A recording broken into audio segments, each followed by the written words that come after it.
бирөөникин алса болбойт. Бул таптан тапаландыкы, бул меники болду.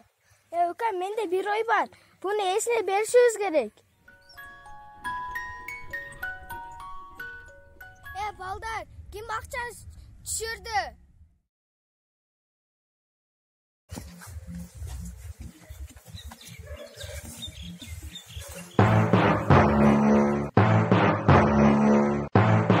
Сен кача сом жоготтуң эле? Бүтүн 200 сом. Мына сеники экен. Рахмат укам, туура кылдың.